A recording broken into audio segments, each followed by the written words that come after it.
Hello and welcome to Beyond Boundaries. My name is Justin Douglas, so pumped to have you with me today on this episode of Beyond Boundaries. If you want to learn more about me or find the show notes for this episode, you can go to pastorjustindouglas.com. You can interact there with feedback, comments, questions, or you can reach out via Instagram. I'm at Pastor Justin Douglas. Also, please consider subscribing, rating, reviewing, and sharing. It really does make a difference.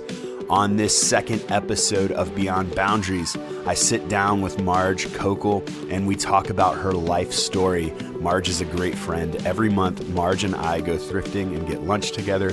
I would call Marge my Pennsylvania grandma. She's 94 years old, but the youngest spirit I know. She is somehow kind, loving, and thoughtful while also being bold and unfiltered.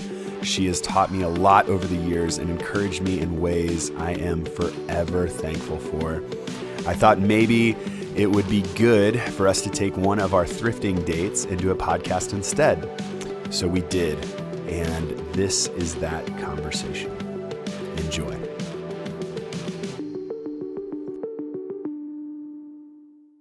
I was born September 11th, 1924. 1924. How old does that make you? I always assure people that I was the first disaster. No. So I was born 9/11. Oh, man. And that puts me at 94 as of now. 94. Wow. You've lived an amazing life, too, as I've got to know you over the years. And I'm excited for some people to kind of get a glimpse of that today. So, and where were you born? I was born at the Methodist Hospital in Baltimore, Maryland. Baltimore, Maryland. And you lived most of your life in Pennsylvania, though, right? Yes. I think I was about 6 months old when my mother and dad and brother, we moved to Pennsylvania. Yeah. And you worked for Hershey and I don't know where you want to start your story. Where should we start if you were telling your story? Well, where would you start with people? If I was telling my story, I would say that I went to Cheltenham High School. Okay. And it was a wonderful experience. I did every athletic thing you could do. I never excelled in any of them, but I did them all. I swam, I played tennis, I was on hockey, and so on and so forth. And when I was a senior, I was headed to Goucher College in Baltimore, all registered and everything, and I took the academic course, but I took 2 electives, and one was typing and one was shorthand. So then when I was a senior, they came to me and said, instead of going to study hall, would you work in the office? And I said, sure, I'd be glad to. So I worked in the office, and I was blessed with lots of wonderful friends, and I even managed to put them in detention hall because that was one of my jobs in the office. I'm sure you just couldn't stand having to do that, right? Well, that was great, and we remained friends thereafter. And then a funny thing happened when I worked in the office. I was a pretty good left-wing hockey player. I did not know you played hockey. You played hockey. I did, and I was left wing, but I was always on the second team. But I was pretty good at that, and the coach just seemed to not realize I was as good as I thought I was. But then when I worked in the office, there was payback time because she never got to the top of the pile when she asked for anything. Oh. So I had a good memory. You still do. So then when it came time to go to college, the superintendent's office asked if I would come over and be the secretary. So instead of going to Goucher College, I remained working for the school district. Wow. And that went on for a while. She just went straight from high school to working for the school. Yes. Mm-hmm. That's pretty awesome. It's pretty rare. It was very interesting and very educational. Yeah. And what's going on at that time? Because, you were a child during World War II. Do you remember that? Do you remember? I remember, vaguely the Gulf War being on the television when I was a child, maybe 8 years old or whatever. What do you remember of that season of World War II? Pearl Harbor. Yeah. And I remember where I was when Pearl Harbor happened. Where were you? I was just visiting a friend, and then they mentioned it on the news, and that was all something I remember very well. Yeah. What was it like? Was everybody, assuming everyone was aware of that, right? Everybody and everyone was very somber? patriotic Yeah. at that time, and it was a time of great volunteering. And Yeah. I personally did a good bit of volunteering, but one of the things I did was volunteer at the Stage Door Canteen in the center of Philadelphia. Okay. And I was about maybe 16, 17 then. And to get there, you take a bus, a trolley, and a subway. Yeah. And then wow. when you get there, they would tell you, do not bother with the smiling returned veterans or those guys. Look for the poor souls sitting in the corner with their heads hanging down. So that's what I did. I found this poor soul sitting in the corner with his head hanging down, and he had returned from Pearl Harbor, where he was mostly staying at the Ambassador Hotel in Atlantic City when they come back and rejuvenate them. Okay. And at the same thing, my grandmother, who was my most favorite person in this whole world, lived in Atlantic City, and I would visit her regularly. So you got to talk to him and kind of cheer him up? So I got to talk with him, and then when I would visit my grandmother, I would look him up and see Really? him. Wow. And time progressed, and we became more than just associates, and he asked me to marry him. Oh, wow. And so we did just that. We eloped. I called my family first. We eloped and got married and went directly down to South Carolina, where he was still in the service. Okay. And I took a job as a bookkeeper, which is the biggest joke of all because I never could add and I still can't. Oh my goodness. I think it's so interesting that at a young age in high school, you were serving other people, and even that you were directed to try to find the people coming back who were most in need. Because I've seen that as something that you do even to this day, that you have people in your life who maybe have been abandoned by a lot of other people or are alone, and you've been able to come in and be a support for them and be someone who cares for them and meets with them regularly. I wonder how much of that seems to have been formed at a young age. At a young age, you were pretty independent, right? Well, at a young age, my mother was always in bad health. So I think where people around 3 and 4 and 5 years old are spoiled by their parents, I was a caretaker, really, of my mother. Oh, I see. And she had just a number of problems. She was physically pretty well shot and sort of depressed. So we were very emotionally close, and I was her.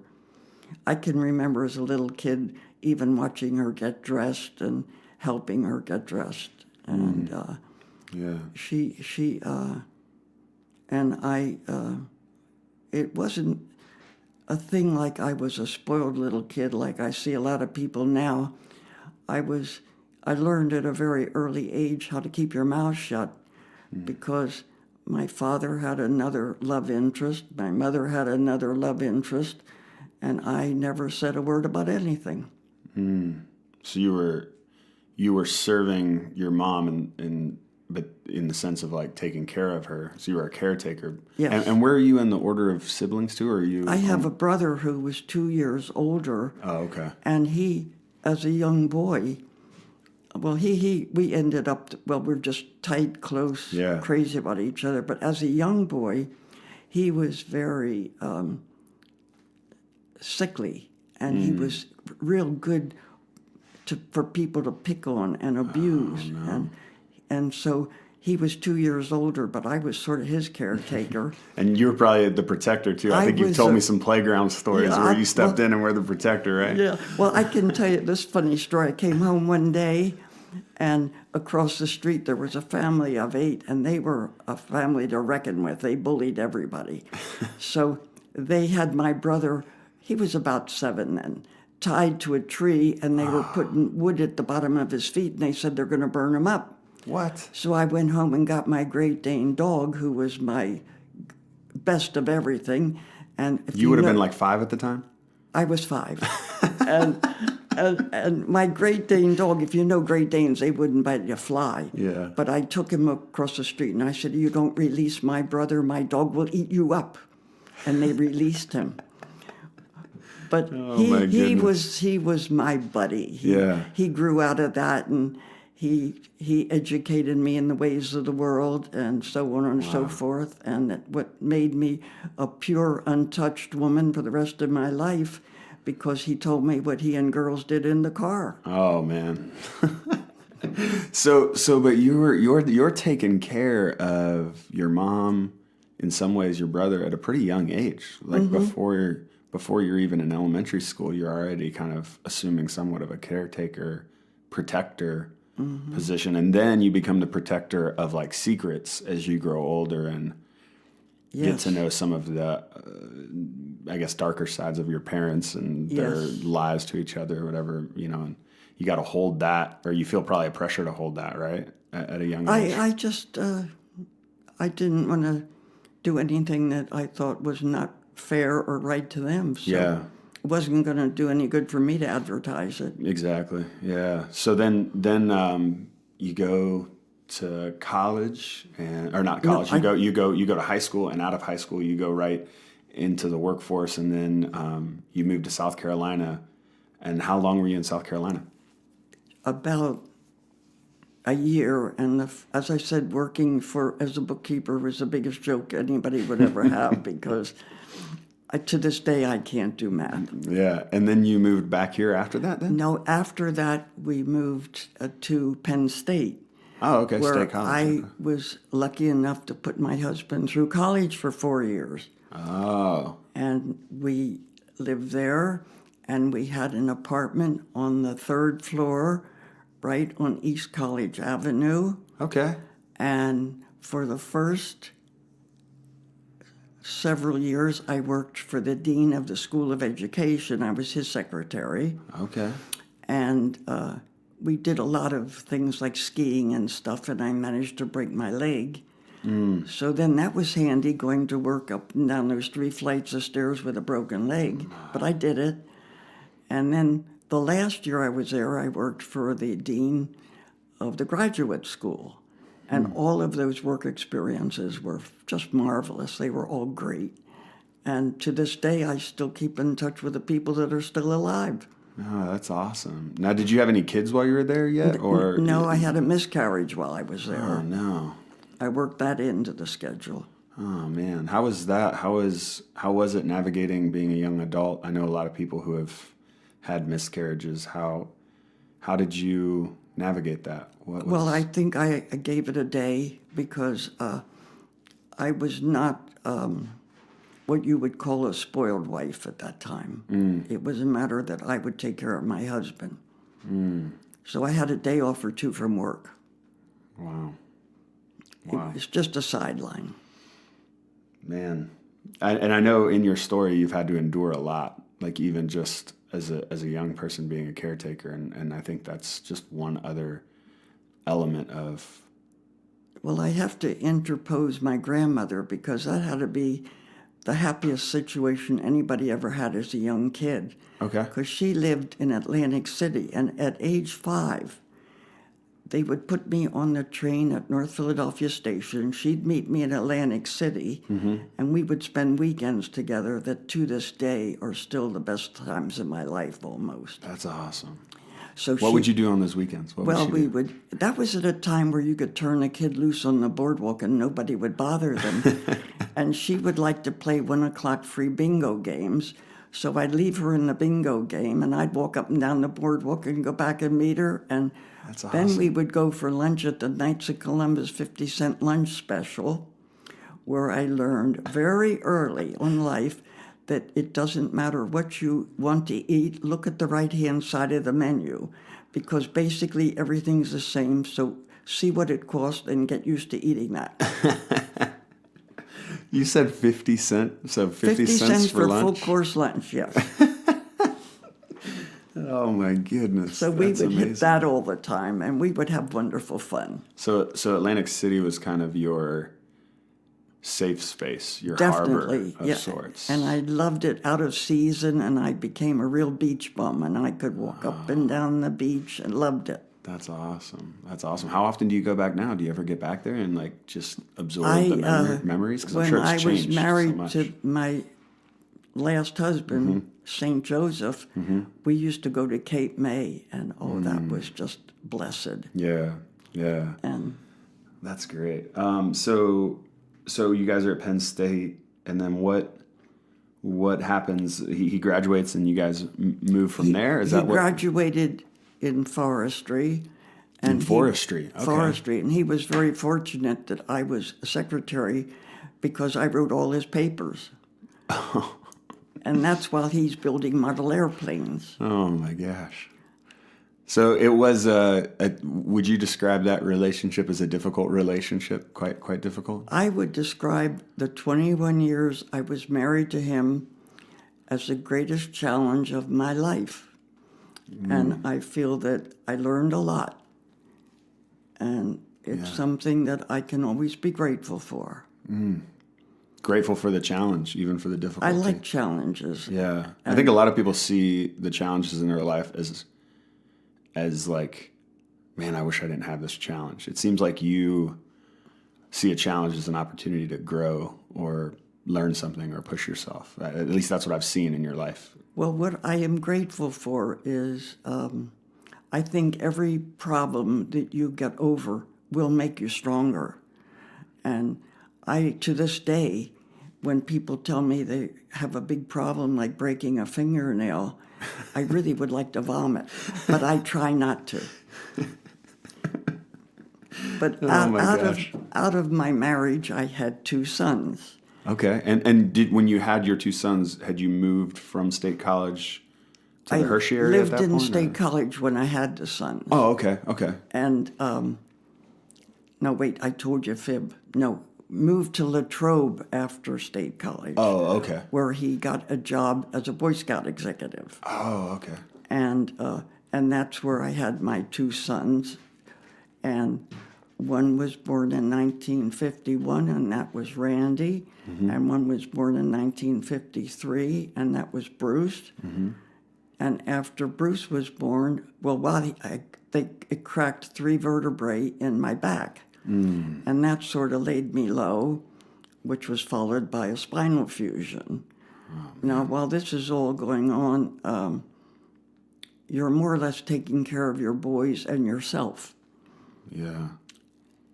And it was, and then also as a Scout executive's wife in Latrobe, you're on call because whatever is needed for him to do, if he can't do it, you get to do it.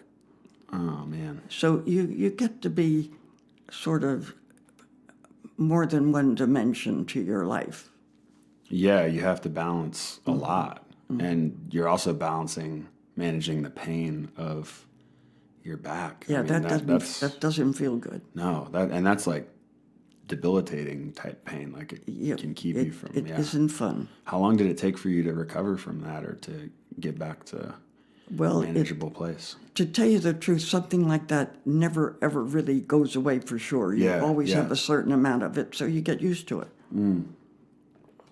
But you're in such good health today. Like I am a lucky, healthy piece of work because I just had a physical this past spring, and they thought they wrote it wrong because I aced it all, even the blood. Even when they ask you questions, they're not demented. I got them the right answers. Yeah, and like every time I see you, you're one of you're super healthy, and you're energetic, and you're able to get everywhere you need to go? You're independent? You tell me that all the time. Oh, I am an independent, you know what. I know, that's what you tell me. But Oh, man. But So you have both your kids, and you're also recovering from your back surgery. And what's kind of the next chapter that happens as your kids are growing up and as life's Well, progressing? when you're a scout executive, you're going pretty much, well, like my first husband was going in the summer for camp, so I had the kids all to myself, but he did come home on the weekends and bring his laundry, and then he could go back again. Oh, man. And then it was just a very interesting thing, and after Latrobe, he got a job in the Harrisburg area as a scout executive, and you could live in Harrisburg, Hershey, Steelton, so we opted for Hershey. And my dad was kind enough to drive me here, and we picked out a house, and in we moved, and the boys went to Hershey schools, and Boy Scouts and this and that, and sports, and then after 21 years of marriage, well, while I was married, I wasn't working then, so I was a volunteer over at the Crippled Children's Hospital.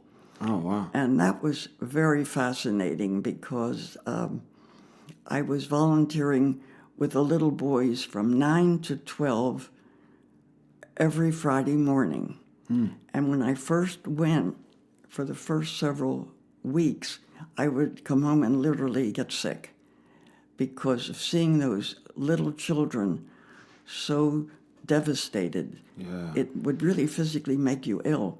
But then after a while, I did that for 2 or 3 years.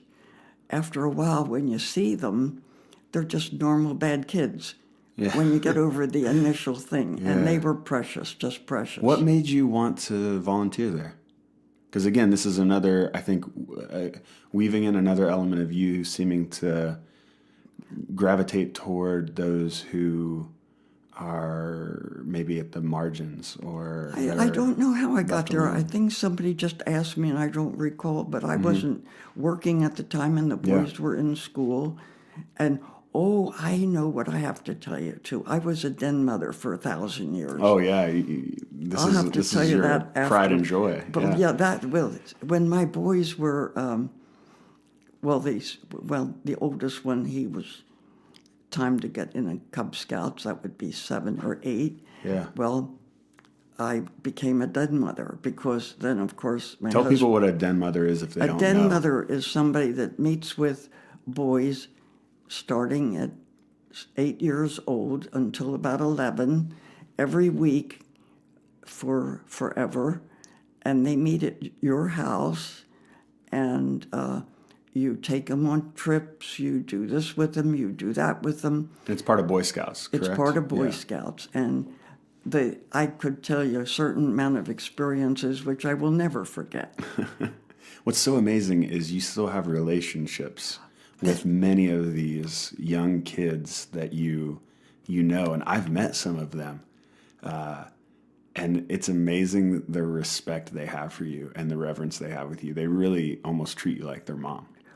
I almost better than a mom because there was one little boy that came, and he was a very quiet little boy, easy to pick on. And he said to me, "I heard you're mean." I said, "That's right, sit down." I am mean. But the boys that I had at that time, well, now they're not 8 anymore, they're 65. And there's 1, 2, 3, 4, 5 of them that they're like sons. And I couldn't ask for... I'm just a very lucky person. And you weren't mean. You were just the one demanding like that they have some discipline and have some learned respect. And I mean, they might have seen it as mean, but I know what was going on there. Well, somebody reminded me the other day that when I was taking them to the fire hall for, just a trip to the fire company, I saw a big boy picking on a little boy. I stopped the car. I told him, now go stop that big boy from picking on that little boy. So they knew I don't tolerate bullying. Yeah. So somebody reminded me of that the other day. Again, sounds totally like a Marge story. You see someone in a position of weakness being picked on or being isolated or left alone, and you step in and either protect or comfort. I think that's so amazing. I still would. Yeah, you still do. I don't think you still would. I think you still do. I've seen you do it. That's amazing. So you moved to Hershey. Your husband's got a job in Harrisburg. You're volunteering, and you're a housewife, and you're a den mother, and you're doing all of that. And what happens next? Well, the next thing that happened, this is pretty good. I was going to the Methodist church at the time, and my boys, especially my first boy, Randy, he was a naughty one. And I guess it was one afternoon, the minister knocks on the door, and it was when we had a weekend, and I was cooking or something over there, and the kids were loose.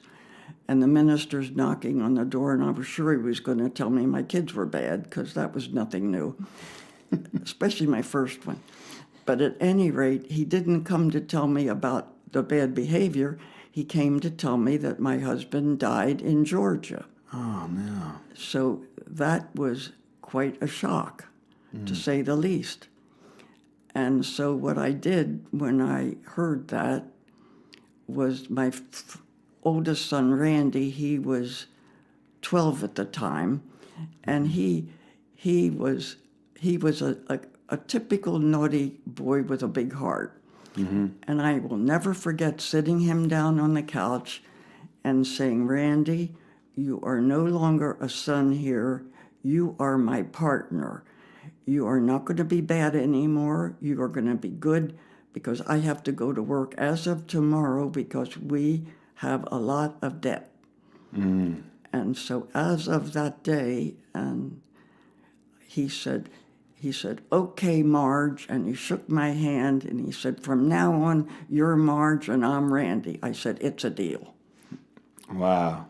And you probably knew how to communicate what he needed to know, because you had to grow up fast. And so you probably knew how to communicate to him, like, what it would look like to take on more responsibility and to grow up a little faster than maybe he was prior to that moment. Yeah, he straightened out very nicely, because he wasn't what you call dangerous. He was just naughty. Yeah, sure. And testing the boundaries like all kids. Like all do. kids. Yeah. In fact, it was a good day when the police cars drove by and didn't stop, because he'd be the first one they'd suspect. Oh, but man. He has turned out to be what you would say the best son anybody would ever want. He's great. I've met Randy. He's awesome. So how did you receive that news? Like, how did that impact you personally to have lost your husband while he was away in Georgia? Like, what was that? What was your emotional impact there? Well, I knew very much that there was a certain amount of debt that had been in the family, and I knew that the best thing to do is get to work. So I was very fortunate, and the doctor that I went to as a patient hired me, and the next day I was at work in the doctor's office. And I told my two boys, who were 12 and 10 at the time, that they too were going to have to grow up, because they have to be responsible, because I won't be home. And it was very challenging, because when you work in a doctor's office, you work Saturdays, you work Wednesday nights, and so you teach them then how to cut the grass, how to shovel snow, how to do laundry, instead of being bad kids. Yeah, how to cook, how to do all that stuff for themselves. And they grew up pretty quick. Yeah. Now, I know you and I have spoke at a lot more detail than we'll probably speak here about your relationship with your first husband, but was there a sense of relief or a sense of, obviously the debt was a burden, but I know there was a lot of control and power dynamics in that relationship that had you often in a place where you were just feeling like you were the only one giving into the relationship or giving into the family, or I don't know if that's accurate, but I'm just saying, like, that's kind of a summation of some of the things I've heard. The 21 years of being married to him, if I put it mildly, I would say were challenging. And when you are told that he passed away out of town, you half feel it was a gift from God. And I accepted it at that. And at that time, I vowed to be president of the Who Needs a Man Club. And I became even more independent. Yeah. And that's sort of what happens. And when I had that job at the medical center, everybody works hard and everybody works together. And it was a very nice experience. Yeah. So you were totally comfortable being single and being independent and just doing that, but then something changed, something happened, right? You met somebody? Well, that was, let's see. How long between? Well, it was about 2 years after my husband died. While I'm still volunteering at the Crippled Children's Hospital. No, where I wasn't volunteering. I was volunteering a little bit on Saturdays because I worked all the other days most of the time. But then oh, wait, I forgot Did something. we skip some stuff? No, Sorry, I go ahead and forgot go something. back. When I was still not working and when I was still married, I would volunteer. They had come to me at the Elizabethtown Crippled Children's Hospital, finding out that I had been a den mother. Okay. And that's why I'm still volunteering on Friday mornings before my husband passed away. And they said am I available on Tuesday nights? Because they were starting a Cub Scout den there, and the den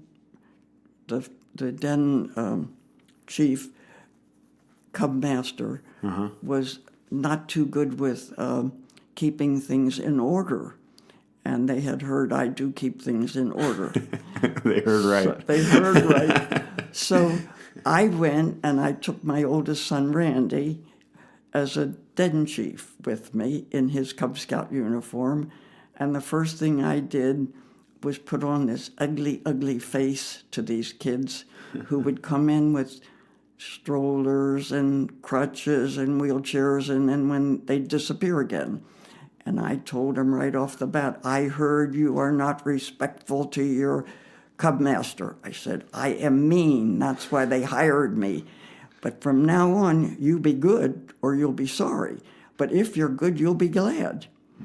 So I did that for about 2.5 years while my husband was still living. Yeah.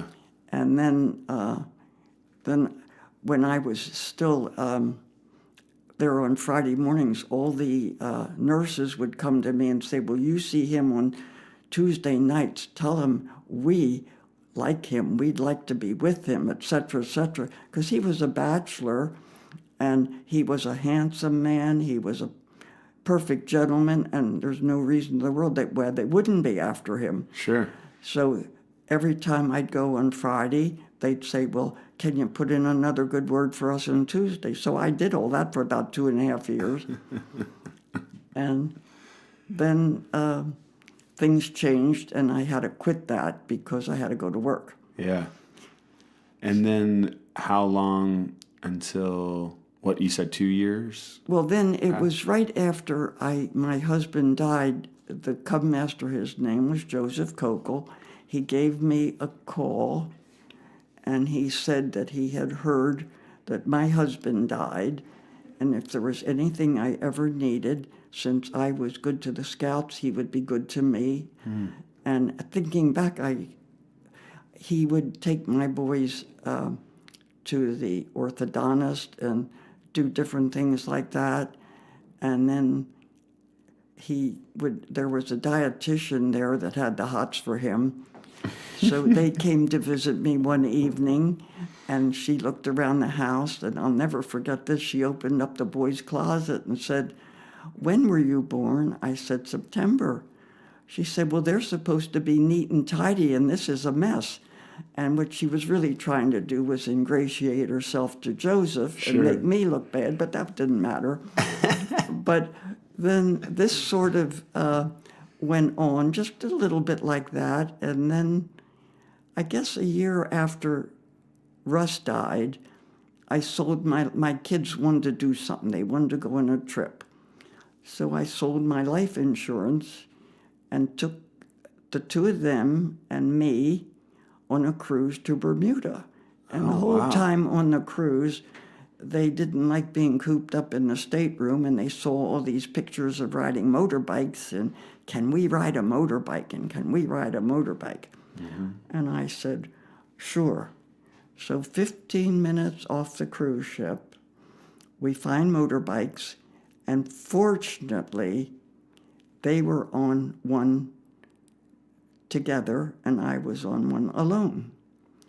And you drive on the left-hand side of the road, and promptly I crashed into a stone wall and broke my neck.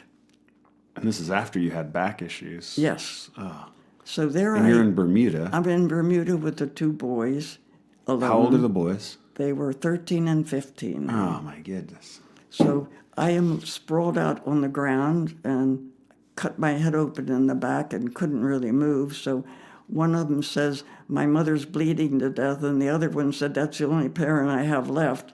Wow. And I was hauled away and taken care of in the most wonderful way you could ever ask. And it turned out I had a broken neck, and I was paralyzed from the neck down. And when I was down there on the ground, now this is weird, I looked up and I saw a light and I saw a shadow. Really? I did. You've never told me that. I knew you had gotten that wreck in Bermuda, but I didn't know you had seen something. I saw a light. Was it like a spiritual? So it was like a spiritual experience. It was a spiritual, and I said quietly to myself, "Thank you." And I was down there in a striker frame for about 6 weeks in so Bermuda you're now Hospital. In Bermuda for 6 weeks. Where are your boys? Your boys are still there with you? There was a wonderful, wonderful room steward who took care of the boys going back on the ship, and every Thursday when that ship was in dock, he would visit me in the hospital. Really? Really. Wow. And it was special. That's amazing. And then so your kids got back and were taken care of. My kids got back, and the people. doctor I was working for at the time, one of them, Dr. Hiram Wiest and his wife Suzanne, took them into their home and took care of them all that time. So to amazing. this day, I have gratitude that will never go away. And we're still in touch. Yeah. He has passed on, but she's still around. Yeah. So then, let's see. So you're coming back from So that. then I come back. Oh, this was good. I come back on an airplane, all packaged in a cast from the top of my head to the bottom of my butt with air hole in the stomach so you couldn't breathe, and my face was out, and my ears were out. And I promptly go back to work because I need the money, and that was my job. You had just taken 6 weeks off too, right? Yeah, That's tough. They were so good to me. So I was the first line of defense in my job. I was the telephone receptionist. Gotcha, yeah. So on and so forth. But it was about July then, and you get all kind of people calling the doctor's office. And this is one of my most memorable ones. This lady said she needed an appointment right away because she has a half cast on her arm, and it's so hot, it's July. And I said, "I can't take you today, but I can work you in tomorrow morning." "Well, that's too late. That's hot." And she said, "Don't you know this is hot?" I said, "I do understand. I really do." "How can you understand?" And I didn't say any more. But when she came in the next morning and looked at me, I told her I understood. Oh, my goodness. And so you're working, you've got this cast. How long did it take to recover from that? That was a long time. That was all through the summer. And then I graduated to a neck brace. And I had no hair either because they shave your head. Yeah. And I guess then when Joseph, who worked at the Crippled Children's Hospital, heard about my accident, then he would get the boys to send me get well cards. Oh, okay. And then he found out that I was paying postage on him, and then he sent me $1 to pay for the postage, to pay for the postage. Then when I came home, all packaged up in plaster, he would ask what he could do and so on and so forth. And then I guess it was maybe 2.5. Well, my first husband died in 1966, and 2.5 years later, Joseph and I were married, and he asked me to marry him, and I said, I don't ever want to get married again. I said, I've been married, and that's enough. And I said, why don't you write out a list of pluses and minuses? I said, you'll find a lot more minuses. So you had a pretty low view of yourself, or at least what marriage would be like. Yeah, well, I had enough experience with marriage, and I was raising 2 boys, and that was all that was important to me. Yeah. And so they were my life, and Joseph was a bachelor and the kindest man I ever met in my life, and he was a devout Catholic, and I was just a half-baked Methodist. So did you from there? We skipped ahead a little bit because you said he asked you to marry him. But what was the relationship like during that time? He was taking care of you in some other ways, or asking if he could help out. Did you guys have a period of dating or a period of like going out at all? Or? Oh yes, he did invite me out for get out. It was when he took me to the brace maker. He took me here and there and invited me to go to Spinners. What's the brace maker? Where I get a neck brace. Oh, so he I graduated from the plaster. Sure. And that was after a long time. Then I get a neck brace, and it goes up your head. And so he's driving you around. You guys are building a around. Relationship through just probably being in the car together. And the kindest thing you could ever ask. Yeah. So then he invites me for dinner, and I have no hair. And so a neighbor was real nice and gave me some hair that put on the top of this bald head with this neck brace. And off we went to dinner at Spinners at that time. And What's Spinners? What was Spinners like? Spinners is now down on Chocolate Avenue, and it's got another name. It escapes me just now. But it's down there. But what kind of place was it? Was it was a fancy dinner place. Fancy dinner place. Fancy dinner place. Oh wow! And it was very nice. And thereafter, we would go on little. I think he took me to the seashore for a day, and we walked the boardwalk, and eventually, he talked about getting married again. Yeah. And then we got to the point where we went to the priest. Now, but hold on, before we get there. So he asked you, you said no, and then you kept he kept kind of insisting. Is that kind of what happened? Then he said, "I'd like to meet your father." Okay. Then we drive down to meet my father, because he had to be proper and ask my father if he could marry me. Wow. And then my father, first thing out of his mouth, he said, "She likes to buy shoes."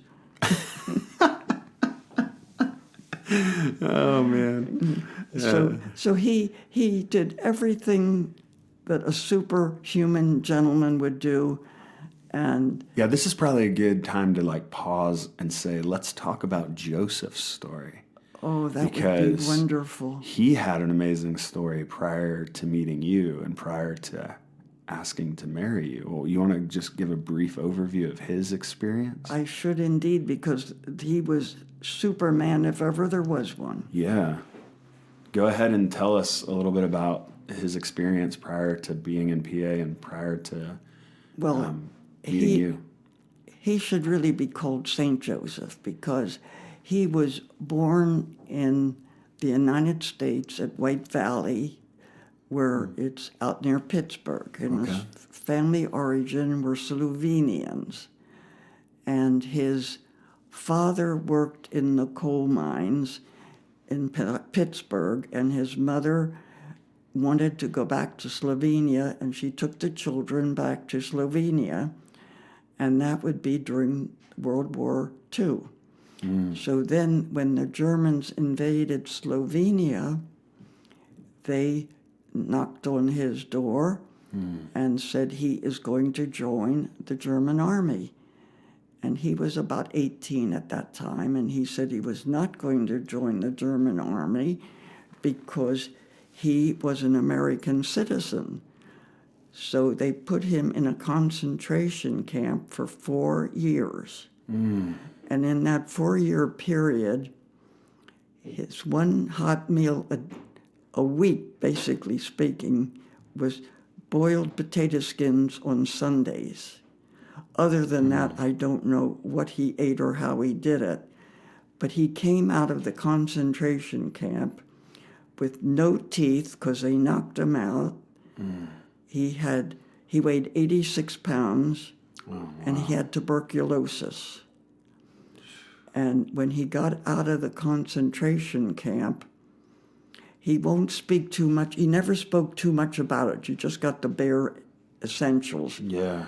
But it certainly made him what he was, and it made the impact on how he lived his life like a pure saint, which is what he was.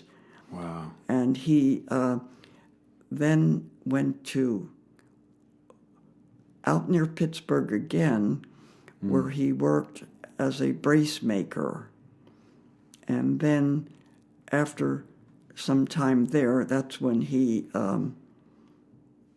went to Elizabethtown and was making braces there. But his life was so severely programmed on that survival method, and he never lost his faith. He never lost his kindness. It just got more and more and more and more. Wow. So from 18 to 22, he was in a concentration camp, and I'm sure he saw all kinds of things that you said he and never he would never talk talked about it. Yeah. And, I mean... Yeah, go ahead. I didn't mean to interrupt No, you. you're The fine. one thing that he must have learned as a real lesson, he had, as a Slovenian, he always would he'd say V for W. And there's one thing he could not stand in any way, shape, or form was the waste of anything, especially food. Yeah. You don't take anything on your plate you're not going to eat, because having been hungry for 4 years, he wasted nothing. Yeah. And then when we had a flood, I'm digressing but getting ahead of my story a You're little. fine. We had the flood in Agnes in 72, when everybody was throwing their food away and lined them up in the alley in garbage cans. He'd go through all the garbage cans and take out all the food and bring it home. Wow. It was... Yeah, I mean, when you live in that survival mode, it's hard to... You never get out of it. It's hard to get out of it, yeah. But it's amazing that he still had the capacity to be in a healthy, loving relationship even after enduring all that pain. It was amazing. And I think his faith, his big faith got him through it, because he was very devout in his religion. Yeah, wow. So so you knew all this going in, obviously. You knew his backstory, and you got to know him and got to hear his experience. And we would visit his family, and he took me out to visit his niece and those on a weekend trip before we ever, I think we were engaged then. Yeah. And he was so proper. He was so proper. Yeah, so you guys end up getting married. We first went to the priest. Okay. Before we got married. How'd that conversation go? Well, the priest was, they ask you all these questions. Yeah. There were many that they asked, but I can remember two vividly. He said, "Are you going to become a Catholic?" I said, "I'm not even a good Methodist, and I would be a very bad Catholic, but I will not interfere with any time or money he wants to spend in the church. I will support him." And the other thing was, if you have children, will they be raised Catholic? I said, he can raise them any way he wants because they will be orphans because at 44 years old I will kill myself. So those were the two I recall. And he was like, that's enough. I'll marry you guys. Yeah, Is that pretty much what he said? Then he said he has no worry at all about us being married because most people tell him things they think they want to hear. And I said it straight out. Can I say that's one of the things I appreciate about you? You say it like it is, Marge. And I think that's such a good trait. And it's not that you say it like it is, like you're trying to be mean, because I think there's some people who are like, I'm just saying it like it is, and they lack compassion, you know? But you have a lot of compassion, but you don't sugarcoat the hard things, which I think is really good. Like, I think there's something good about saying it plainly, you know? And you have a way of doing that doesn't come across as mean or aggressive in that way, but more just direct and plain, and I appreciate that. Well, I thank you for that. But see, as you get older and your memory fails you, if you don't have to remember what lies you said. If you just say it, then it's there. Your memory doesn't fail you, though. You have an amazing memory. That's what's so great. So you guys get married, and what's that like? I mean, from what you've told me, I know it was just amazing. It was like truly being born again, because all of my life up until then, I had been the doer. Mm-hmm. I had never really been so spoiled in my life until the day I got married to Joseph. And I mean spoiled. Explain some of the ways that he spoiled you. There was nothing he didn't do to spoil me. I mean, he outguessed any desire I might would have had, and then he did it. And I was working at the time, and he would meet me, and you have no control sometime when you get out of work, and he was always patient. It was like a heaven on earth marriage. And I guess, we were so blessed. We went on 32 elder hostels, and we had the best times. And what are those elder hostels, meaning like traveling? And well, you go down to Williamsburg for a week, stay at the lodge, see the backings and the ins and the outs of the whole operation in Williamsburg for like a tenth of what it would cost you to go there on a vacation. Okay. So we did 32 elder hostels. We went everywhere, and we traveled. We took cruises. We lived it up when we got the opportunity. Yeah. And then as time progressed, and he managed to get Alzheimer's. And what was that like, journeying through that? That was another education that you'll never forget, because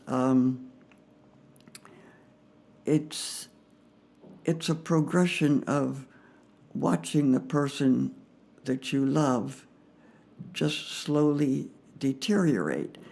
But unlike most people that got Alzheimer's, and I unfortunately have a lot of experience with that too, is he was never anything but good, kind, sweet, wonderful.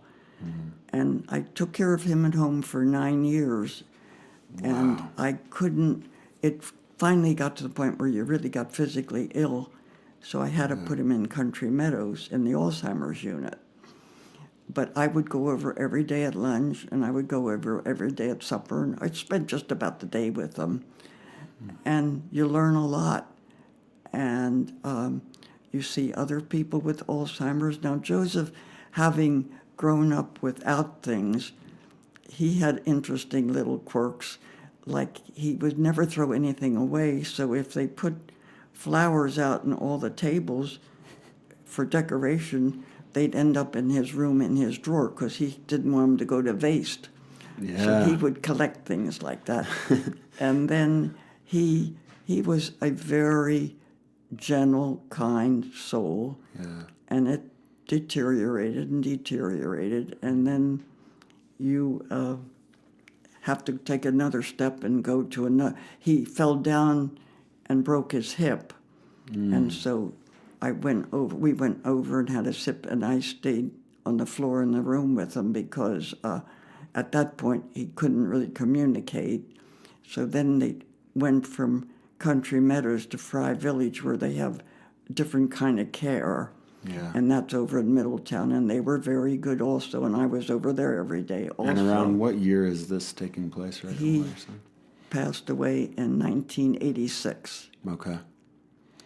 And is this toward that, right around that time? it was, he passed away December 17, 2000.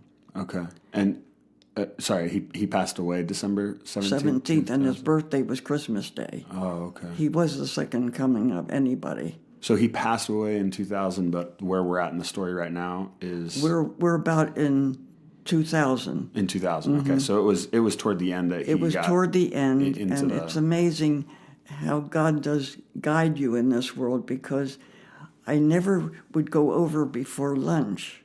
And this particular Sunday, for some reason, I decided I'd take the newspaper and just go over early. Yeah. And I went over to Fry Village, and there was somebody waiting at the door for me. Said they were trying to call me because he is just about gone. And I went in, and we were holding hands, and I was there when he passed. And that was another good gift. How long did he battle with Alzheimer's then? Like 10 years? Pardon? Was it like 10 years 10 of him years. battling with Alzheimer's then? Wow. And we would take trips when he had the Alzheimer's, and so you'd learn to be a shield. Yeah. Early on, it was pretty easy probably to manage, and it got progressively more difficult. But he never got to be mean or ugly like people that's really do. good. Never. Yeah. Not a mean. Now, he might have been, at the end, the only thing he could eat or drink was thickened water. And most of the time, his head was laid over and his eyes were closed. But if I gave him thickened water on a spoon, he would take it. If anybody else did, he'd smack their hand. But he just didn't want it. He always treated me like I was something special, but he was the one that was special. Wow. Wow, so it's been now 18 years since he passed then, coming up here soon, like, because we're in December right now. So what's got you through the last 18 years? I know in my experience as a pastor, a lot of people who lose their spouse, especially at an older age, it can be very difficult for them to go on. There's even there's a legit thing called broken heart syndrome. Like, that's a real thing I've learned. So how did you endure that on top of everything else you've endured in your life and continued on and kind of... Well, you get a pretty good education when you're with someone with Alzheimer's. So then what you do is try to help other people who are in the same fix. And I went to Alzheimer's meetings, and I can remember one time telling them that you can read all the books you want on Alzheimer's, but one of the things they're not going to tell you that you're going to regret later in life is if you think it's too important to go to the grocery store than to lay with your husband and hold hands when he's going to sleep, lay there with him and hold his hand, because you'll have a guilty feeling if you don't. And I have no guilt whatever about my time with Joseph. So you savored every moment that you could with him. Wow. That's amazing. I think that's a good testament to many people today who are married and in relationships to savor those moments. I even think as a parent, it's like sometimes you can have the task list in your head of all the things you got to get done, and that can drive how you operate that day. And certainly we have tasks we need to get done, but then there's opportunities of, like, even this morning, my kids had the TV on in the living room and had music on and were dancing. And it's like, sometimes when they're like, Dad, let's dance, get up. It's like, do I do that, or do I say, well, I'm in the middle of, I got my laptop open, I'm in the middle of work, or I'm in the middle of something. It's like, sometimes it's recognizing and being awake to see the more important thing. And it seems like your lack of regret was something because you were awake to, like, being present and aware of those opportunities that you had with Joseph and taking each one. Well, I just think God gave me that gift of Joseph, and he was so pure and so good and so perfect that it was a taste of like something you've never seen in your life before. And the only person I think that I have to live with really is myself. And I'm at peace with myself. Yeah. So what do you do these days to pass the time? I stay busy. You do stay busy. I am very, very, very fortunate. The people that I work with still talk to me. My boss still takes me out for dinner. The coworkers still associate with me. These are all your former bosses and all your former coworkers. Yeah. Yeah. And we never said you worked for Hershey for a little bit. Yeah, I did. Yeah. I worked for Hershey for over 20 years. Yeah. Yeah. So that's where. In fact, I didn't behave too well at Hershey when I worked there. Imagine that. Marge getting into trouble. Marge was always Marge, and Marge worked at Hershey, and I'm a hard worker, and I worked, so I didn't have to do any kissing of anybody's butts. So the different CEOs were all wonderful. That we had a great relationship, and there was one in particular that before I ever went to Hershey to work, he and I were co-presidents of a Sunday school class. Oh, okay. So we were, quote, friends. Yeah. So just because he was CEO didn't mean I wouldn't goose him when he was walking up the hall. And it wouldn't mean I wouldn't lock him in a closet. And things like that. Oh, Marge, you would have been so much fun to work with. I could just imagine a work day with Marge in the office running things. We had great, we worked hard and played hard. Oh, I bet. That's awesome. That's so good. That's so good. So today, you keep busy. I know you go visit a lot of people who are in nursing homes or who are, I would say a lot of people who are forgotten, whether that's by their family or by their friends or just don't have a whole lot of people that are present in their lives. You're kind of filling that role and being present and caring for them, like serving them in a tangible way. I was out at a Christmas party last night at Columbia Cottage, where I visit regularly, a person who actually doesn't have any visitors, so to speak. And that's rewarding to me because he also has some mental problems, and having that experience with Alzheimer's people, I'm able to help in that. And if you go in and see somebody all riled up and you leave and they're quieted down, that makes you feel good. Yeah. And I have a couple customers that are in nursing homes I like to visit. And what an amazing testimony, though, to be 94 years old and to still be like, I got to give back. I gotta help others. Part of my purpose. I think so many people see life as like this. I'm trying to get to retirement so that I can sit on a beach and sip pina coladas. So it can be all about me now. Like I've put my time in for other people, whether it's an office job 9 to 5 or volunteering or raising kids or whatever. Now I've got the retirement fund. I'm going to kick back. It's going to be all about me.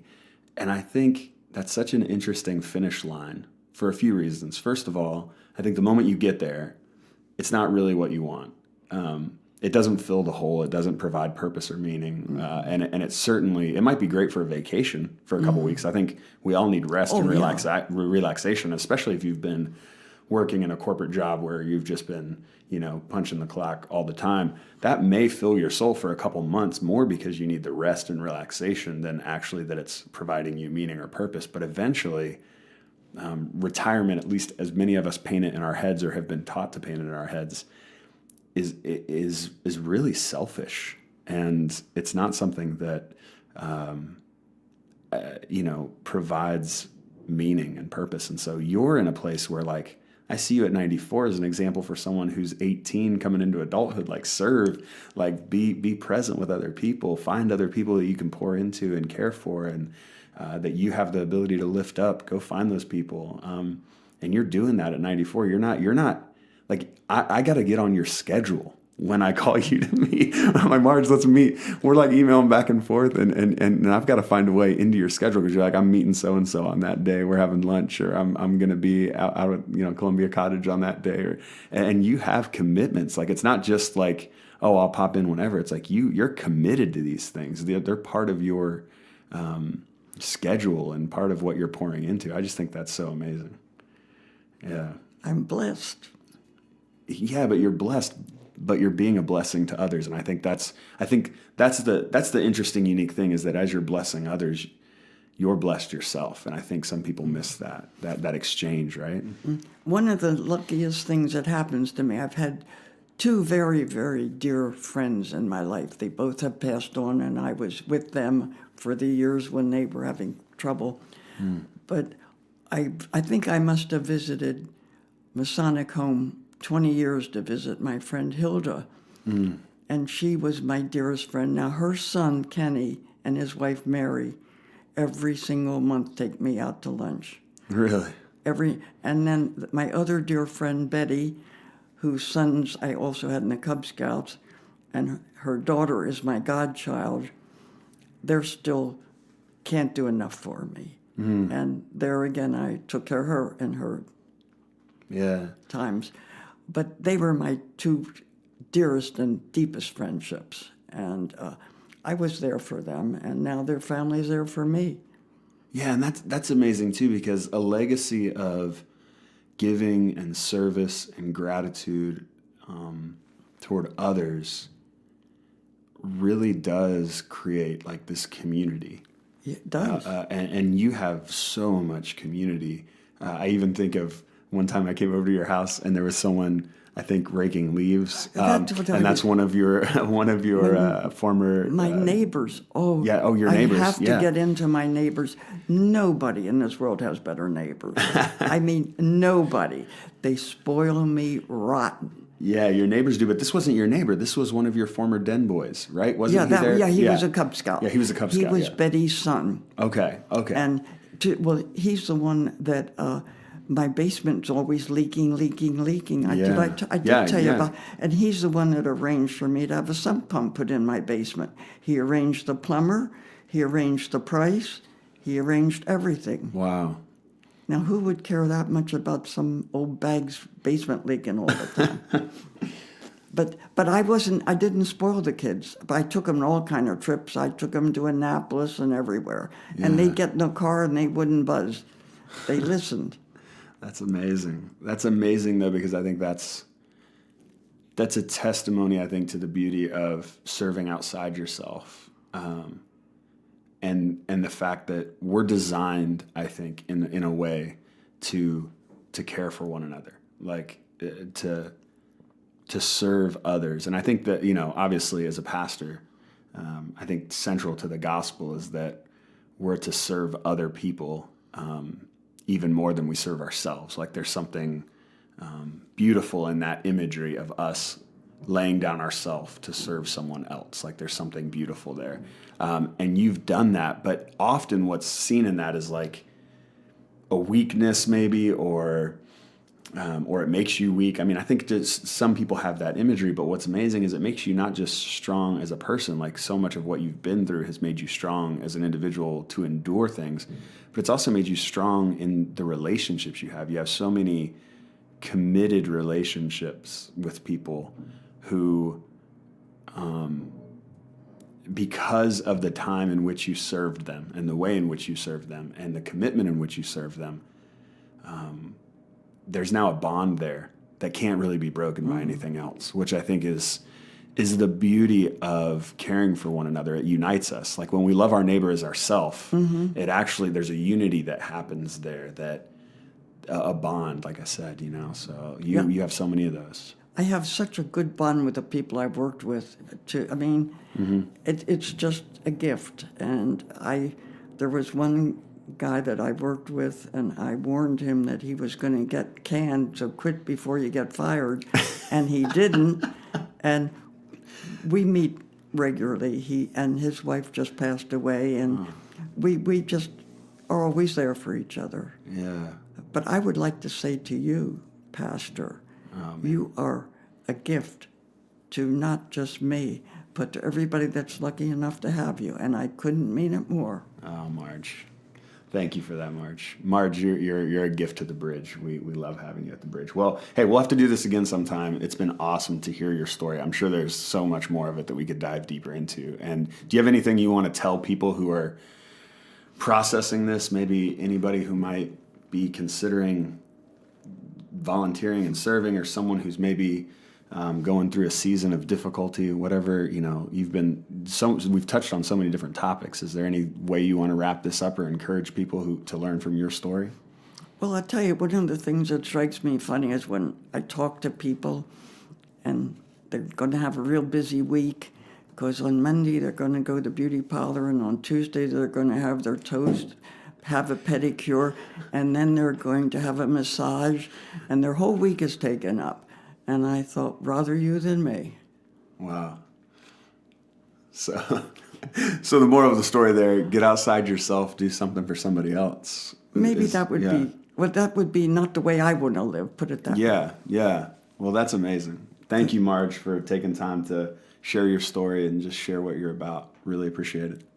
Thank you, Justin, for sitting here and listening. Boom. There you have it. Marge's story. What an inspiration to get outside ourselves and to consider others. Hey, it was great to have you with me today on Beyond Boundaries. Again, if you want to learn more about me or find the show notes for this episode, you can go to PastorJustinDouglas.com.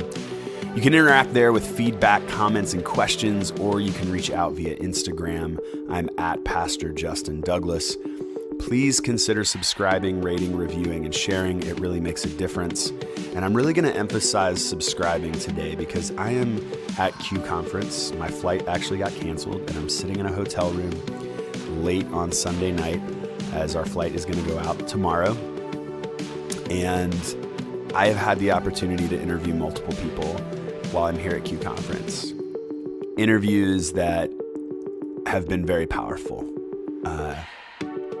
I would really encourage you to hit the subscribe button to make sure when those come out, you get to listen to them. I just spent about 2 hours in my hotel room interviewing a couple, and many tears were shed. And I think it's going to be a very important podcast, a very important episode on their life story. And that's all I'm going to say for right now. But I just want to encourage you to keep coming back and share this with your friends, especially some of the episodes that are coming out, because I think they're going to be very powerful. As always, I'm going to sign off this way. May you go and live a life that is beyond boundaries, giving others love, exploring new ideas, and championing